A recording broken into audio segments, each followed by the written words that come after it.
tarifaço do Trump é um desastre sem precedentes.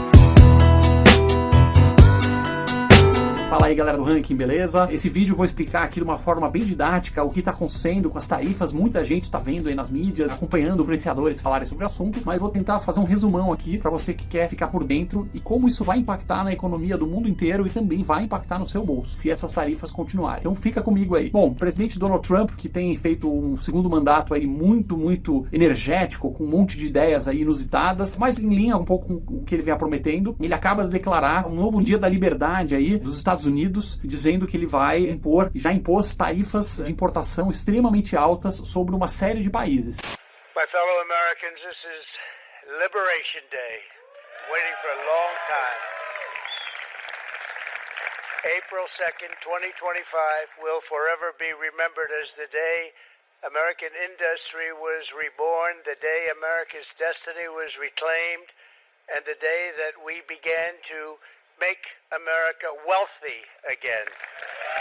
Então, primeira coisa, o que é uma tarifa, pessoal? A tarifa, ela é a mesma coisa que um imposto de importação. Vamos supor que você planta maçã no Egito e você vende sua maçã por $1 lá para os Estados Unidos e não tem imposto de importação. E aí os americanos agora colocaram lá uma tarifa, ou seja, um imposto de importação nos portos americanos de, por exemplo, 30%, que significa que quem estiver importando, na hora de importar para os Estados Unidos, de liberar a mercadoria, vai ter que recolher para o governo americano fazer um cheque lá de 30 centavos, 30% por maçã. Então, a primeira coisa a entender, a tarifa, ela não é um imposto sobre o país exportador. Claro que o cara, se ficar difícil de exportar, ele vai talvez exportar menos maçãs para os Estados Unidos, porque agora a maçã não custa custa 1,30. Então talvez vai entrar menos maçã do Egito nos Estados Unidos. Mas não é o cara que está lá no Egito que vai pagar. Quem vai pagar é o importador americano, que por sua vez, com absoluta certeza, não tem a menor dúvida disso, ele vai imediatamente repassar para o consumidor. Então quem paga a tarifa realmente é o consumidor americano, que vai ver os seus preços de produtos importados subindo. Por que o Donald Trump está fazendo isso? Porque os Estados Unidos, historicamente, têm um déficit comercial, ou seja, o valor das coisas que ele exporta, né, que ele vende para fora, é menor do que o valor das coisas que ele importa. Então ele importa muito mais do que exporta, e aí isso faz com que ele tenha que mandar dólares para fora para poder compensar. E o Donald Trump entende que isso é um grande problema econômico, que os países estão sacaneando os Estados Unidos. Inclusive ele veio com essa tabela aqui que você está vendo na tela, com a lista de todos os países do mundo, inclusive as ilhas McDonald, que tipo tem 0 pessoas, é uma ilha desabitada, só tem pinguim lá. Então tipo ele botou uma taxa, uma tarifa num país que não tem pessoas. Então não sei o que ele está taxando lá. Ele taxou Madagascar, que é um país miserável, que praticamente não compra nada dos Estados Unidos, que também não exporta nada para os Estados Unidos, e essas tarifas têm de 10%, por exemplo, o Brasil, que acabou se dando relativamente bem, até tarifa de 90%. Então a primeira pergunta é por que essa oscilação tão grande nas tarifas? E basicamente o que o Trump fez foi um cálculo totalmente maluco, que os economistas não estão entendendo nada, que fala que não, eu tô pegando um imposto que o cara cobra da gente, que não é aquele, porque, por exemplo, o Japão tá lá com uma tarifa de 40 e poucos por cento, não é esse imposto que o Japão cobra dos produtos americanos. O imposto do médio do Japão, segundo a Organização Mundial do Comércio, é de 2%. Por que você botou lá 40% se na realidade é 2% que ele cobra de imposto? É um negócio super parecido com o próprio imposto americano. Ah não, mas é que eles colocaram uma conta lá de manipulação da moeda, outras medidas. Então, o que o Trump está falando é o seguinte, que os países estão sacaneando os Estados Unidos e colocando tarifas disfarçadas, mantendo a sua moeda desvalorizada artificialmente, dando subsídio à exportação, ou seja, quem exportar para os Estados Unidos, o governo vai lá dar um dinheirinho, então é como se fosse uma tarifa negativa, né? Porque o cara pode vender com prejuízo, que o governo vai te dar um dinheiro a mais. Mas assim, é muito sem pé nem cabeça, tá, o que o Trump está fazendo. Por exemplo, no caso da Europa, os americanos botaram uma tarifa lá de mais de 30% nos produtos que vêm da Europa, só que a Europa não tem tarifa contra os Estados Unidos. O que o Trump falou é que não, você tem o imposto VAT, que é o VAT, né, é um imposto de valor agregado, que a Europa cobra. E é verdade, a Europa cobra esse imposto de valor agregado, só que ele é cobrado na loja de todos os consumidores. Se você comprar um queijo americano, tem que pagar o VAT. Se você comprar um queijo francês lá na França, tem que pagar o VAT igual. Se você comprar uma salsicha lá na Alemanha também, tem que pagar. Então é um imposto de consumo geral, não é uma tarifa contra os produtos americanos. Todo mundo paga, então não tem pé nem cabeça ele colocar isso na conta para dizer que a Europa ela é protecionista. E aí, pessoal, assim, o que fica? Eu vou tentar aqui fazer uma defesa do Trump no melhor da minha habilidade e depois um contraponto. Se a gente imaginar que, não, é o Trump, ele mete essa louca para dar uma apavorada geral, porque o que ele quer de verdade é um xadrez 4D, que na verdade ele quer que os países baixem a tarifa para ficar todo mundo com tarifa baixa. Estou defendendo o Trump, tá? no fundo, ele é um liberal disfarçado, que de um jeito meio torto, aquele jeito dele de negociador, que ele quer mesmo é todo mundo com tarifa baixa. Se isso for um negócio rápido, que resolva rápido, até vai. Mas assim, é muito difícil dar certo. Primeiro porque assim, existem países que já têm alíquota zero, que já têm tarifa zero. Vou dar um exemplo, Israel. Israel cobra zero dos produtos americanos. Não tem o que baixar de tarifa. E mesmo assim, os americanos fizeram esse cálculo maluco, porque basicamente o americano fez o seguinte: quem vende mais? A gente vende mais para Israel, Israel vende mais para nós. Ah, Israel vende mais para nós. Então vamos botar tarifa. Mas Israel não tem tarifa. Israel é zero para vender para lá. Então não tem como baixar mais do que isso. Já é zero. Se Israel exporta mais para os Estados Unidos, que bom para Israel. Tem produtos bons, tem tecnologia médica, está sendo bom para os americanos. Eles estão comprando produto, estão vendendo produto. Então assim, não tem o que fazer. Mas o Trump, ele fez um cálculo que se tem um déficit comercial, ou seja, quem vende mais para os Estados Unidos do que compra, automaticamente eles entendem que é uma prática desleal, então estão metendo tarifas. Então é meio estranha essa explicação dos defensores do Trump, mas essa é a única explicação possível. Agora, a verdade é que, infelizmente, isso tende a ser um desastre global, tá? Um desastre. Se isso não for revertido, e tem uma boa chance de ser revertido, porque assim, os mercados americanos desabaram. As próprias indústrias que o Trump quer defender estão caindo as ações, o preço das ações dessas indústrias desabou. As associações de indústrias americanas estão reclamando e falando mal. Ou seja, não é nem o pessoal que está sofrendo tarifas sozinho, e sim os próprios americanos. E a ideia que está por trás é uma ideia muito velha, já que já caiu por terra, que é a ideia que eles chamam de protecionismo, ou substituição de importações. É uma política que fala assim: ah, se tem carro feito no Japão, nós queremos as fábricas de carro aqui nos Estados Unidos, então vamos subir tarifas para que as fábricas voltem para os Estados Unidos e nós vamos gerar empregos americanos. Que é um pouco o que o Trump está prometendo. Mas assim, isso parte de uma ignorância econômica, de toda a história econômica muito grande. E também parte de uma mentira, porque assim, o pessoal fica repetindo que a indústria americana está falida, que acabou, que os empregos foram embora. Mas se você pegar a produção industrial americana dos últimos 30 anos, ela triplicou. Se você pegar lá nos anos 90, tudo que os Estados Unidos produzia, X. E agora, quanto os Estados Unidos produz a indústria americana? 3x, triplicou nesse período. A indústria americana vem crescendo. Agora, o tipo de indústria mudou. Não é mais o cara que fica lá colando sola de sapato, que agora está no Vietnã, fazendo um trabalho super barato, com salários super baixos, num lugar super quente. Isso não tem mais nos Estados Unidos. Eles têm indústria aeroespacial, eles têm indústria de equipamento médico, eles têm indústria de alta tecnologia. Então, sim, são indústrias de alto valor agregado, muito robotizadas, com muita inteligência e tecnologia, que ficou nos países desenvolvidos. E realmente uma indústria assim, mais manual, de fabricação de telha, os caras lá que eu falei, do sapato, tecelagem, que é uma mão de obra muito barata, isso sim foi para outros países, e eles produziram muito barato, e isso permitiu que o consumidor americano tivesse produtos muito baratos, e o padrão de vida americano é incomparavelmente melhor do que um cara lá nos anos 80. Nem existia celular, não tinha ar-condicionado nas casas, ninguém tinha acesso a essas coisas. Então tudo isso cai por terra com essa visão meio míope aí, que está sendo justificada desse negócio. E assim, o histórico de política protecionista é muito ruim. Se fosse bom, a América Latina estaria super rica. Fazer o que o Trump está fazendo é exatamente a política que foi no Brasil, lá na época do regime militar, e depois, e ainda super protecionista. Na Argentina também tem esse mesmo modelo. Se fosse tão bom, a América Latina estaria um paraíso, exatamente o contrário do que aconteceu. Você pega, por exemplo, esse gráfico que a gente está colocando aí na tela, que mostra a tarifa de importação americana, imposto de importação ao longo das décadas. Note que você vai ver que ela está alta lá no começo, lá nos anos 20, anos 30, que foi logo na época da Grande Depressão. Então teve aquele pânico geral, os Estados Unidos subiu as tarifas, falando, eu vou proteger a economia, preciso proteger meus empregos. O que aconteceu? Os outros países pararam de exportar para os Estados Unidos, todos os outros países retaliaram, ou seja, também aumentaram suas tarifas, e aí ninguém começou a vender nada para ninguém, o comércio global desabou, a exportação americana para o mundo inteiro desabou, e a economia continua em depressão até praticamente a Segunda Guerra Mundial. Inclusive, essa depressão causada em parte pelas tarifas foi um dos pilares que levou à Segunda Guerra Mundial. Então o Trump está agora brincando com um terreno muito perigoso, uma política que não funcionou em lugar nenhum, uma política que causou parte da Grande Depressão e também parte da Segunda Guerra Mundial. Isso até virou meme, porque tem aquele filme famoso aí dos anos 80, que muita gente viu, o Curtindo a Vida Doidado, um filme super engraçado, que mostra uma cena de uma aula de economia, com os alunos lá super prestando atenção, e o professor explicando exatamente esse ponto. Então agora tá viralizando aí essa questão super documentada.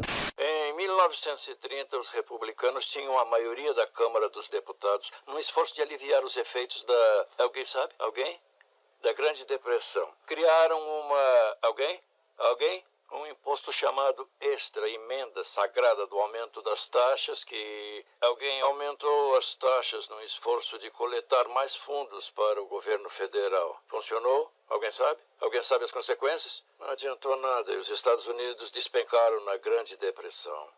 E para entender o porquê, pessoal, é muito simples, tá? Vamos pegar um exemplo que vai ficar bem concreto. Vamos pegar um ramo muito específico, ó, fabricação de microscópio de alta precisão, microscópios especiais para hospitais, tá? É um ramo importante, certo? É muita tecnologia e o líder desse ramo é a Alemanha atualmente. Então imagina o seguinte, você tem lá na Alemanha 2, 3 empresas espetaculares de nível global, que tem os melhores profissionais, a melhor tecnologia do mundo, que produz os microscópios em escala absurda, porque ela vende no livre mercado, né? Ela vende para o mundo inteiro esses microscópios, e ela é a melhor do mundo, que faz disparado o melhor e mais barato microscópio para todos os hospitais do mundo, esse ramo. E aí você tem uma outra indústria, por exemplo, que lá no Vietnã tem fábricas gigantescas que produzem tênis, uma mão de obra local com a borracha que é lá de perto e que produzem em escala absurda para o planeta Terra inteiro. Quando o Vietnã manda seus tênis para a Alemanha e a Alemanha manda os microscópios lá para o Vietnã, não é um jogo de soma zero, não tem vencedor e ganhador. Se um está comprando o produto do outro, é porque valeu a pena. Essa é a beleza do livre mercado. O que é mais interessante? A gente ter o cara lá na Alemanha produzindo para o mundo inteiro em escala absurda ou começar a botar barreira. Agora o microscópio da Alemanha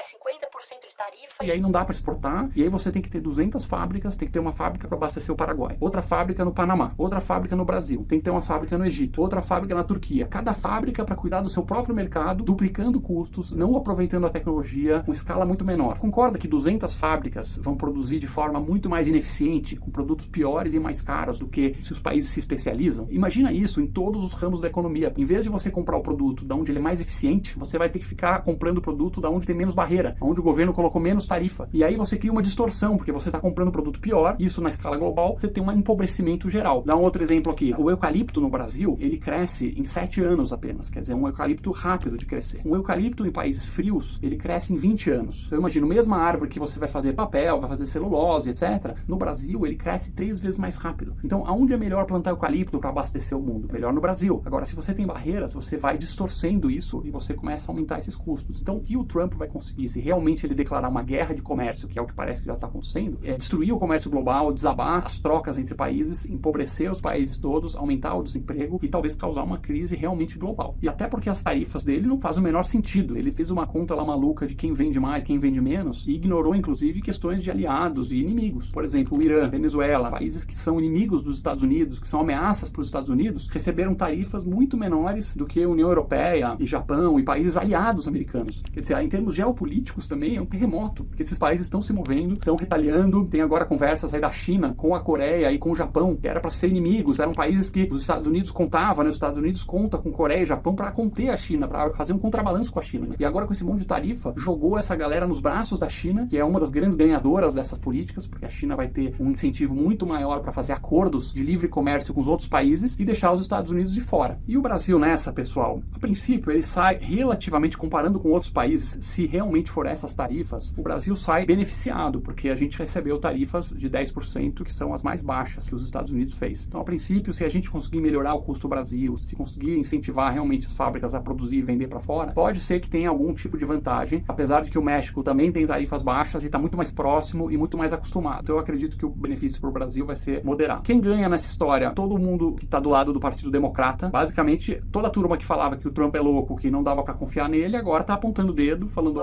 Não só ele é louco, mas ele vai causar uma depressão econômica aqui nos Estados Unidos, com tarifas gerais, com aumento dos impostos para o consumidor americano. Com inflação que deve vir aí, se a tarifa não for removida, certamente vai ter inflação nos Estados Unidos e certamente perda de empregos também, ao contrário do que ele está querendo. Então, pro lado democrata, eles estão vendo como um presente aí de Deus o Trump ter feito isso. Pro lado do Congresso, tem muita discussão, porque a princípio o Trump não poderia fazer isso pela Constituição americana. Quem cuida do comércio internacional é o Congresso americano, então quem poderia impor tarifas, exceto em caso de calamidade pública, é o Congresso. Portanto, se tivesse, sei lá, uma guerra, Trump como chefe do executivo, ele pode impor uma tarifa emergencial, mas não é o caso. Ele chegar e botar uma tarifa lá em Madagascar, uma ilha no meio do nada, que não tem comércio nenhum com os Estados Unidos, é quase certamente ilegal e inconstitucional. Então vai ter uma batalha jurídica aí em torno dessas tarifas. Então é isso, pessoal. No primeiro momento, os mercados desabaram, o índice Nasdaq nos últimos meses caiu mais de 20%, e vamos lembrar que mercados econômicos e a bolsa de valores é simplesmente o preço das empresas americanas. Então, se a bolsa cai, cai, significa que todo mundo que investe nessas empresas acha que as empresas americanas, essas que supostamente estão sendo protegidas, é porque o mercado acha que elas vão pior. Então, se fosse essa maravilha, as tarifas, estaria subindo as ações. Olha só que beleza, ações dos fabricantes americanos subindo, porque vai fabricar mais nos Estados Unidos. Não, é exatamente o contrário. E último ponto super importante, pessoal. Quem tem dinheiro para investir, porque o cara é investidor, ou é empresário, empreendedor, os agentes econômicos, que é como se chama na economia, tem muito receio. Como o pessoal fala, dinheiro é medroso. A pior coisa para a economia é incerteza. Porque no momento que você vê, a tarifa subiu, mas pode ser que vai cair, mas pode ser que depois vai subir. Na hora que você está investindo, vamos supor que você vai fazer igual o Trump, que é lá, em vez de importar geladeira, vai fabricar geladeira nos Estados Unidos. Fábrica de geladeira, pessoal, ela leva pelo menos 2 anos para fazer. Depois é um investimento que tem que se pagar em 10 anos. Então, assim, não é como ele pensa, magicamente, subiu a tarifa, começa a pipocar fábricas lá. Você tem que ter uma previsibilidade, ter longo prazo. O cara que vai colocar o dinheiro lá, a segurança de que a regra não vai mudar. Então, quando tem um caos como esse, a primeira coisa que acontece, as pessoas congelam o dinheiro, seguram. Quem ia investir, não investe. Quem ia comprar, não compra. Todo mundo um compasso de espera. E é muito do que os americanos próprios estão falando, né? Os investidores lá na bolsa falando. Cara, que diabo tá acontecendo aqui? Eu não sei o que tá acontecendo, não consigo me planejar. Então o pessoal foge para investimentos seguros, que é deixar o dinheiro parado, não fazer fábrica, não fazer emprego, não investir em nada, que é exatamente o contrário. Então a economia, para ir bem, ela precisa de estabilidade, precisa de calma, que é uma coisa que é o oposto do que o Trump está fazendo aí. Vamos acompanhando aí com muita preocupação e torcer para que a sanidade volte a imperar na Casa Branca que vinha fazendo algumas políticas muito bacanas, por exemplo, o DOGE, que é o corte de gastos, o endurecimento maior com a imigração ilegal, com questões do terrorismo. Então tudo isso é muito bacana, porém, nesse campo econômico, um tiro no pé, vamos torcer para isso ser revertido. Se você gostou desse vídeo, siga o Ranking dos Políticos nas redes sociais e coloque aqui os seus comentários com o que você concorda ou você discorda aqui desse vídeo.